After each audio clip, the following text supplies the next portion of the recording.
Globalisation is the process of things becoming increasingly interconnected through technological development. In monitoring the history of technological development, we define markers of progress: the first car, plane, factory, weapon of mass destruction, television, etc. And in the same way, we use a lot of these markers to distinguish the generations of people responsible for each one. Associated with these generations are other cultural signifiers, like genres of music. These were commonly representative of the country or decade in which they were most prominent or uniquely subversive. Rock and roll, baroque, pop, and jazz dominated the 1950s. The 70s and 80s showed a proliferation of developments of rock articulated in the 60s, and the 90s balanced the limelight between alternative rock subgenres, teen pop, East Coast hip-hop, contemporary R&B, and the rave subculture. The new millennia welcomed an evolution of these genres. Among others, the influence of southern hip-hop was starting to take hold, and internationally we started to see a westernization of historically non-Western genres. Trap of the EDM kind became the normative model for pop until the decade's last moments began to subvert its excessive style. With every convention in the cultural zeitgeist, there is an anti-convention.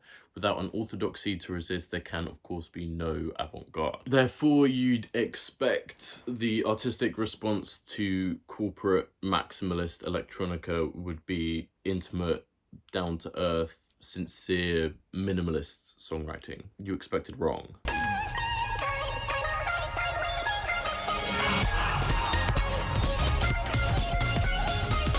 Part 1.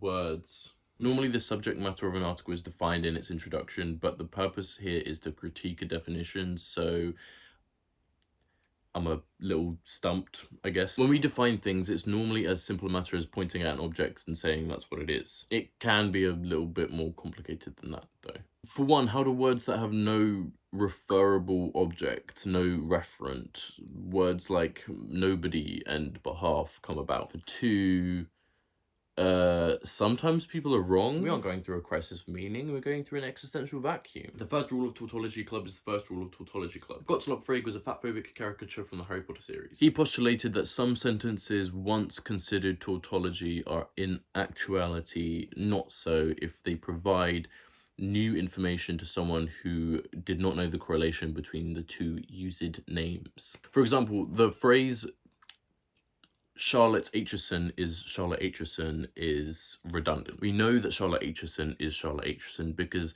the sign Charlotte Aitchison means exclusively itself. However, the phrase Charlotte Aitchison is Charlie XCX can be meaningful in spite of the fact that both nouns refer to the same entity. This is because Charlotte Aitchison and Charlie XCX each have their own sense. Charlie XCX is the pseudonym for the artistic persona of one Charlotte Aitchison, her private and normal self. A lot of people that work in the public eye make this sort of distinction. A better and more in-depth introduction to Frege uses Jay-Z and his real name, Sean Carter. It's literally the first result when you put Frege into YouTube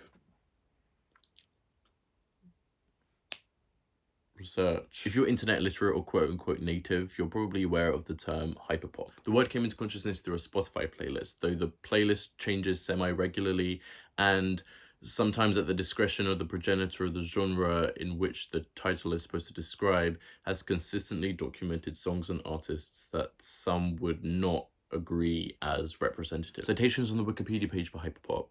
I'm really distinguishing myself as well-read and an adept scholar. Define it as a microgenre of pop that integrates pop and avant-garde sensibilities together, generated from the scene initially cultivated by PC Music and its affiliates. Tinsel.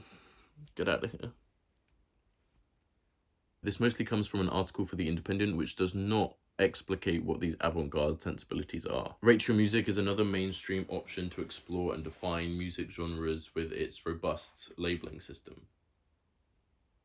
For their description of the genre tag hyperpop, they say it, quote, borrows, exaggerates, and recontextualizes tropes derived from the popular electropop and dance pop of the late 2000s and 2010s, while also drawing influences from electronic dance music and hip-hop subgenres, and occasionally even from alternative rock and indie rock styles, unquote. It also notes that hyperpop supposedly builds upon the aesthetics founded in bubblegum bass, but explicitly differentiates the two as separate genres. A problem I have with this description is the questionable inclusion of rock influences, which Despite appearing briefly in the genre's popularization, 100 gex is 1000 gex, it has only come about after the genre's precedent in albums like Underscore's Wall Socket. The rock influences are not necessarily the prototypical form of what people consider hyperpop to be, rather a subversion or a development. However, this quality of genre variety is corroborated by Ennis, writing for Vice, identifying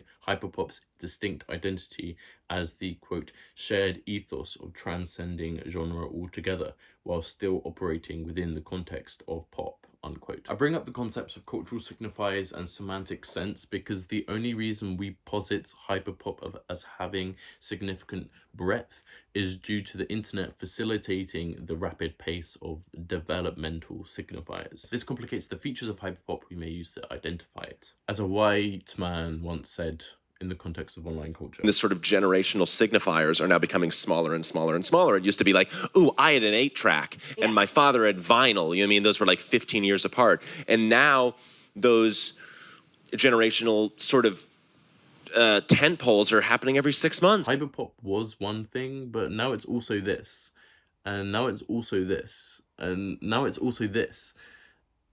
Even if these latter albums at times peek into certain hyper sensibilities heard in their elders, or even at times share a similar ethos to them, they're not on steroids. I was explaining to like my parents, my friends, what is it that I make. There were these dolls called Diva Stars, and they'd all go like, hyper real, that's hyper cool, like hyper fun. And I thought, it's pop music on steroids, it's hyperpop. This quote comes from a 4-part documentary outlining the different early waves of hyperpop's history. It might be the lowest budget documentary I've ever seen, and yet it's just as or more thorough in its understanding of its subject matter than some of the most popular and expensive documentaries. Hyperpop Origins dissects the different elements of hyperpop's identity by studying tentpole song releases and interviewing either the people that made them, were influenced by them, or both. Some of them even note a distaste for being designated as hyperpop. Hell no, I am not hyperpop. Nope. I really can't put a label on it. Like, I pretty much just make whatever I think sounds good. Oh no, it's kind of dumb. Like, me and Dolly made like an emo song, right? And they put it on a hyperpop playlist, and I was kind of pissed. I'm like, what the fuck? Like, it's not hyperpop. So what we're seeing here is like a distortion of Frager's puzzle of sense, right? Normally there is one reference that has multiple names which each refer to an independent sense. But here we have two independent references that are both assigned one name, despite each reference having their own independent sense. It's not a case like trap where the name predominantly designates the hip-hop subgenre and it's only used to refer to the EDM subgenre in like ultra specific contexts. Hyperpop is not an umbrella term either, otherwise these two references would have independent names with the word optionally referring to both. This meme summarizes the conundrum of identity that we're seeing quite well. In its virality, there's a consensus of understanding. Some of these artists aren't hyper in the sense that we associate the word hyper to have. What's actually happening is that they're making existing genres metamodern.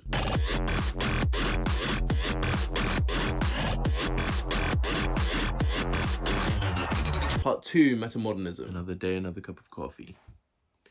Coffee. Did I get it on my hat? Oh, I got it on my hat as well. In 2011, installation artist Luke Turner published a manifesto highlighting the emerging qualities of certain art, cultural developments, and their surrounding discourses that indicate society is seemingly moving past the age of postmodernism, itself a movement beyond modernism. These are not only periods of time, but the mindsets of its thinkers, artists, inventors, academics, and, if I'm being generous, entrepreneurs, business executives, and people that really push the envelope. Here's a rough approximation of what these eras of culture were and their philosophies and art are like. As I mentioned earlier, with every movement there is a counter movement. That movement forms as a subconscious rejection of the preceding movement. But now that we're conscious of this process, how can we subconsciously counter a cultural mindset when we're conscious that that counter is going to happen? If postmodernism is antithetical to modernism, how can we be antithetical to postmodernism without just being modernist again? Turner's manifesto makes explicit that we've recognized the qualities of both prior movements, and to counter and evolve them, we kind of thought, fuck it, let's just do it all at once with relativistic compromise. This is a summary of the Metamodernist Manifesto and some additional readings put into the same format of those same 7 seriously simplistic tenets, coinciding one fundamental characteristic. I'm omitting a lot of unnecessarily overcomplicated information, though I think most of it would fit under one of these 7 things anyway. Metamodernism has been an emerging idea for a while, and there are several good recent introductions to read and watch it floating around if you really want to get into it. It's also important to note that we don't know if this is the prevailing mindset for culture going forward, because like things change and nothing is certain. We only fully know the qualities of modernism and postmodernism in retrospect, and it's the same for whatever we're in right now. For now though, upon inspecting it, there is a running theme of multiplicity. A metamodernist considers multiple points of view in their respective contexts, can convey 2 emotions or intentions at once, values collaboration, etc. And I think this comes from the state of infinite variety that the internet exists. This is why the idea of the multiverse has become intertwined with recent films that identify themselves as metamodern. The multiverse parallels the internet's ability to provide seemingly endless insight into the lives of its myriad of users.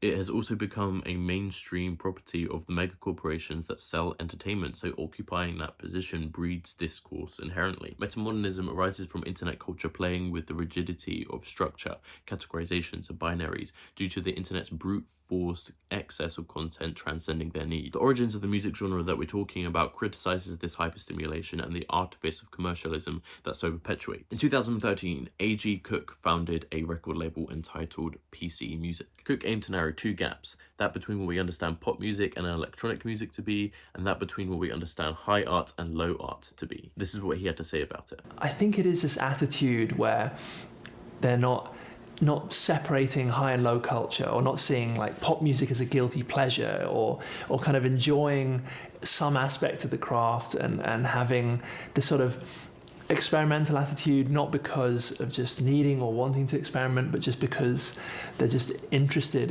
in music as a sort of form. PC Music understood the evaluative precarity of pop and decided to oscillate between what culture decided as high and low art. In purposefully adopting and exaggerating the qualities of artifice that supposedly justify evaluations of pop music as kitsch, pulpy, fake, or meaningless, it kind of gained an unintentional ironic flavor. This is kind of similar to a lot of the content that the internet shoves at us and that we shove at each other. Electronic artist Sophie, with Cook, was questioned if these signal qualities were satirical, and she was explicit about the redundancy of thinking about such an either-or way to categorize it. Still, I think most people are aware of this oscillation between ironically loving kitsch and sincerely loving its subversion when talking about hyperpop. Early waves of hyperpop a la Holiday How, Cook, Sophie, and later Charlie XCX proposed these oscillations of style and sincerity. 1000 Gex then defined it explicitly, followed by early 2010s artists like Glaive, Eric Doer, and Underscores, who integrated this oscillation into cloud rap,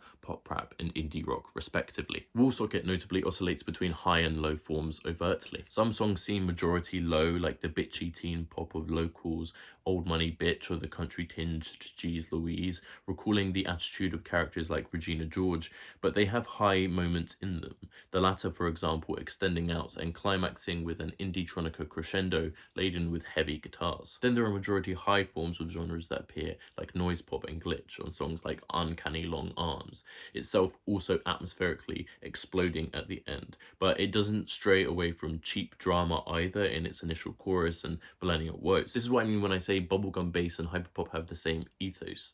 They play with the boundaries of what is deemed good and what is not, often by pairing 2 genres or styles, one from either side. Bubblegum bass was motivated to do this with pop and trap in the EDM sense, while metamodern indie rock was motivated to do this with indie rock. It's funny that we're using the word hyperpop to describe metamodern takes on genres that exist nowhere near pop, but because they use low art forms like sugary melodies commonly associated with pop, they're being called pop. But I guess if they're resonant and pervade through specific online echo chambers, they might seem like they're popular, I suppose. Segue. Part 3, the internet. Postmodernist John Baudrillard. Oh no. Postmodernist John Baudrillard gets brought up a lot in metamodern chats for his conception of hyper-reality and how prevalent it is in current Western culture. We'll go into this in more detail in the near future, but he uses the prefix hyper not to characterize reality as necessarily overbearing or excessive, but just a point beyond what it is supposed to be. We might as well just call it post-reality.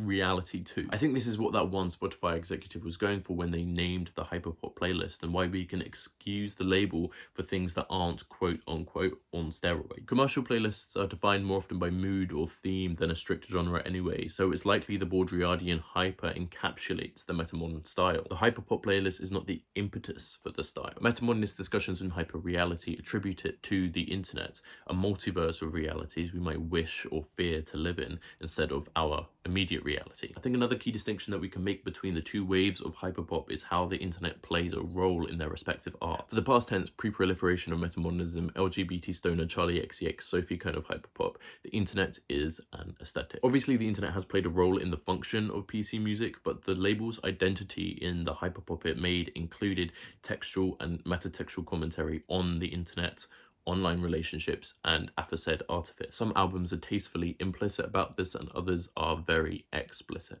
oscillating between sincerity and irony by, for example, appropriating meme aesthetics and online subculture behaviors. On the other hand, for the present tense, post-proliferation of metamodernism, musty white boy, skater, Roblox kind of hyperpop, the internet is a mechanism for it. A lot of this stuff wouldn't be possible without the internet. The internet is like this sort of culturally globalizational tool. That's not real words. Neoliberalism is sort of a financial globalization, and the internet is then a cultural globalization. It makes us more hegemonic, but it also exposes us to more multiculturalism in a way that we weren't able to before. Basically, half of the influences that initially started PC music and hyperpop wouldn't have been available to people unless there was the internet and unless they had exposure to some of that multiculturalism. Metamodern takes on pop rap, wonky, and electropop were cultivated by online group chats, forums like Discord, acting as asynchronous writers' rooms and recording studios. They exist digitally, connecting bedrooms from different sides of the country, different sides of the world. Hyperpop Origins is all about this. They've essentially fostered their entire career digitally with the help of the internet, and it's a totally globalized genre. Hyperpop celebrates individualism with unity, this tight-knit community that everyone shares and is a part of. The internet is a means to secretly and or proudly be a part of a community that one might not have access to in the physical real life. Why did I do that with my fingers? In an interview with wonky artist Fraxium, metamodern cloud rapper HTML Jones describes this and its fragility pretty well. Cancel culture is one of these Schrodinger cat type things where whether or not it is real depends on the support you have from your community. If someone just tweets something about Kanye West, no one's going to give a shit. That's not really going to affect his life. But for a lot of trans or otherwise LGBT people, if your online support network is removed, you have nothing left. Like, especially if there's no one around you. So then, like, cancel culture kind of becomes real. They say cancel culture, but I think this doesn't only apply to just that, a social exclusion administered by online hate, but also to the removal or tarnishing of online support networks by people in the real world, like school bullies or unsupportive parents and other caregivers. My face when I get cancelled by my family? What? So much of hyperpop in both senses deals with cyber or xenofeminist aesthetics too, but we're stretched for time, so I'm not going to dive into how just yet. The most commonly cited example is playing with voice pitch to combat dysphoria and or represent an idealized version of yourself. These aesthetic tropes are used by a lot of queer and especially trans artists to express themselves, the youngest of which don't yet have the money or a good enough healthcare system to access and build upon an in-person support network. A lot of metamodern music is inherently online because its artists are drawn together through the internet as their immediate realities don't accept, accommodate, or understand them. HTML Jones also said this. Gentrification creates hyperpop in the same way that like hard times create weak men, the weak men create hard, blah, blah, blah, all that. Here she's referencing hard times create strong men create good times create weak men, and weak men create hard times. An excerpt from US Marine Corps veteran and former bodyguard of the Saudi royal family, Michael Hoff's post-apocalyptic novel, Those Who Remain. The phrase has since been thrown around by conservative commentators, thus HTML Jones is ironic in reciting it. Nonetheless, I think it's interesting for him to bring it up, because especially in North America, where this second wave of hyperpop is being pioneered, gentrified neighborhoods are designed to be isolationist. Many urban examples have been observed as unwalkable, lacking third places, and homes themselves are not organized with neighborly or communal interaction in mind. According to data from the 2021 American Community Survey collected by the Census Bureau, In that year, the most common type of household consisted of one person living alone. This is another factor as to why American youth turn to the internet to ensure they have a community to support and be supported by. The 9th most common household type in the US is the institutionalized inmate.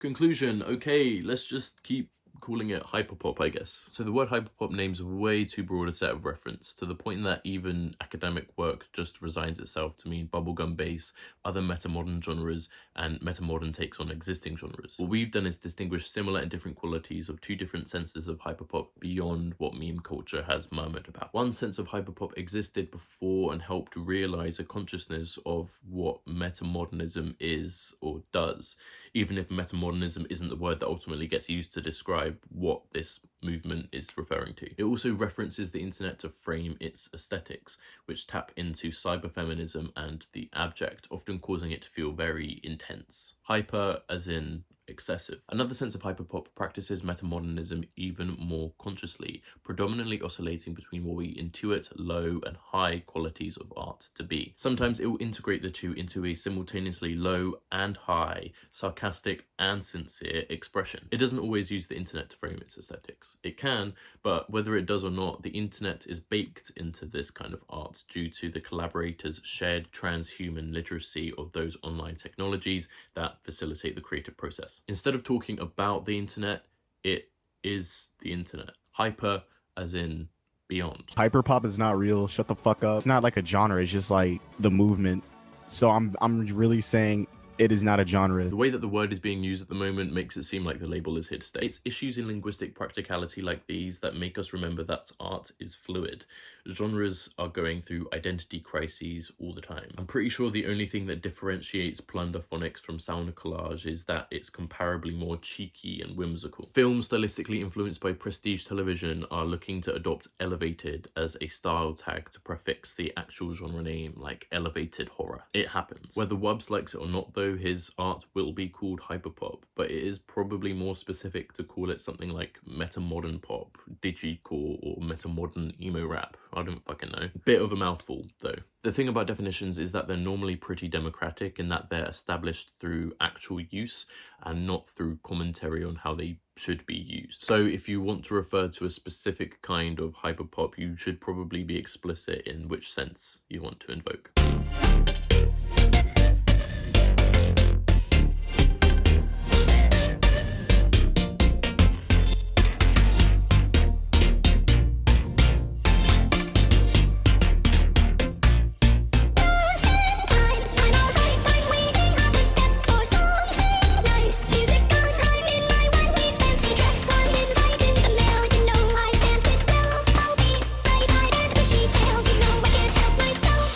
Here's a rough approximation of what these areas of culture were and their philosophies and art are like.